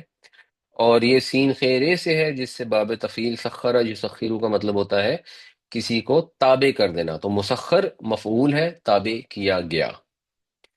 فی ذرا میں ہے، یہ سب کو پتہ ہے، جب کا مطلب ہوتا ہے آسمان کی فضا۔ جب جس سما جو ہے یہ مرکب اضافی ہے، جب جو ہے یہ مضاف ہے، اور السما جو ہے وہ مضاف الیہ ہے، اس لیے السما جو ہے یہ اس کے اینڈ میں جار آ گئی ہے، اور جب کے اوپر نہ تنوین ہے اور نہ الف لام ہے۔ تو کیا انہوں نے نہیں دیکھا پرندوں کو کہ وہ مسخر کیے گئے ہیں آسمان کی فضا میں۔ ما یمسکہن الا اللہ، ما جو ہے نافیہ ہے کیونکہ یہ اللہ کے ساتھ آ رہا ہے تو یہ ڈیفینیٹلی نافیہ ہی ہوگا۔ مسکا یمسکو کا مطلب ہوتا ہے کسی چیز کو چمٹ جانا، تو امسکا یمسک کا مطلب ہوتا ہے کسی چیز کو روک لینا، تھام لینا، پکڑ لینا۔ یہ طلاق کے معاملے میں بھی یہ استعمال ہوتا ہے۔ تو امسکا یمسکو کا مطلب ہو گیا وہ تھامتا ہے۔ ہننا جو ہے یہ پروناؤن ہے اور یہ مونس کے لیے ہے، کیونکہ الطیر جو ہے ٹوٹی پوٹی جمع ہے، اس لیے اس کے لیے ہننا کا لفظ استعمال ہوا ہے۔ اللہ جو ہے یہ ماں کے ساتھ مل کر جب آئے گا تو یہ حصر آ جائے گا اور اس کا مطلب ہو جائے گا صرف۔ اللہ جو ہے اس میں فاعل ہے، کیونکہ وہ فاعل ہے اس لیے وہ رفع میں ہے، ان کو تو بس اللہ ہی تھامے ہوئے ہوتا ہے۔ اب آپ لوگوں نے اس میں تھوڑا سا بتانا ہے کہ یہ علم یرو جو ہے یہ کیا ہے، اس کا بریک ڈاؤن کیا ہے۔ یرا دیکھنا، را کا ہے نا سر، یرا، را، جی، را یرا دیکھنا ہے، یرا، یرونا وہ جی دیکھتے ہیں، جی۔ تو کیا یرو ہوا یہ اس میں؟ پہلے امپیریٹو سر، یرو دیکھو، نہیں، یرونا ہے نا، یرونا، وہ جی جی، دیکھتے ہیں۔ نون ڈراپ، جی جی وہ نون دیکھتے نون کیوں ڈراپ ہوا؟ ہیں سر، جب وہ لم لم آیا، لم نے کیا کیا؟ لم نے آ کر اس کے نون کو ڈراپ کر دیا سر، جزم دیا، قسم دے، جی۔ ٹھیک ہے۔ اور اس میں کیا ہوا لم کی وجہ سے؟ لم ایک تو جزم دے، اور ماضی کا معنی ماضی میں لے کر گیا، مانے ماضی میں چلا گیا، بالکل ماضی ٹھیک۔ میں لے کر، جی۔ اچھا، الطیر جو ہے اس کا واحد کیا ہوتا ہے؟ طیور. نہیں، طیور بھی پلورل ہے. طیرن سر، طیرن. طیرون تو یہ ہے نا، طیرون یا الطیرو. اس کا روٹ کیا ہے؟ تا یا را. تا یا را. طیر. ٹھیک ہے. اس سے کیسے بنا پرندہ؟ طیر سے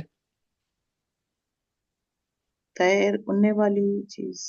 اڑنے والی چیز. اڑنے والی چیز یعنی گرامیٹیکلی کیا ہوگا اڑنے والا؟ پرندہ. یعنی اڑنے والا گرامر کے لحاظ سے کیا ہوگا؟ طائر. فائل. فائل. ہاں، فائل فائل. ہو فائل سے فائل. طائر یا طائر. طائر. ٹھیک. طائر. تو طائر کی جمع ہے الطیر. ٹھیک ہو طائر. گیا جی. جی اچھا، جی، الا آنے مسخرات کی میں وجہ سے. کیا روٹ ہے جی؟ سین خ را. رے سخر سین یس. خیرہ. نہیں، سین خیرہ ہوتا ہے سخرہ یسخرو، کسی سے بگاڑ سخر لینا. یس.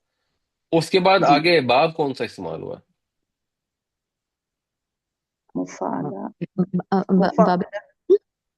سر جی، باب تفعیل.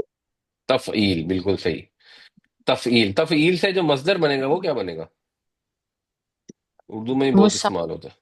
مسخرات. مسخر مسخر تو ہو گیا نا مفعول. مصدر کیا مفعول. بنے گا؟ مفعول. تفعیل کے وزن پر ہی مصدر ہوگا نا. تفعیل کی بالکل. تو تصغیر. تسخیر. بالکل ٹھیک. اور یہ مفعول ہو گیا متخر، تو فائل کیا ہوگا؟ سخرات. مسخرات. مسخرات. نہیں، مسخراتن تو اس کی پلورل ہے. مسخر. مسخر. بالکل ٹھیک. فائل غیر اس کا ہو جائے گا مسخر. مسخر. روٹ وہ کیا ہوگا؟ مس. مس میم. میم. میم سین کاف. ٹھیک ہو گیا. اور اس کا باب کیا ہے؟ باب افعال. باب افعال. بالکل ٹھیک. اس میں ماضی کیا ہوگا؟ ام ام امساک. امساکا. ام. امسکا. امسک. امسکا یمسکو. بالکل صحیح. امسک. اچھا جی. یہ ہننا کیا ہے، یا ہننا کا مذکر کیا ہوگا؟ ہم. ہم. بالکل ٹھیک. ہننا کا مذکر ہوگا ہم. تو ہم کا کیا مطلب ہے؟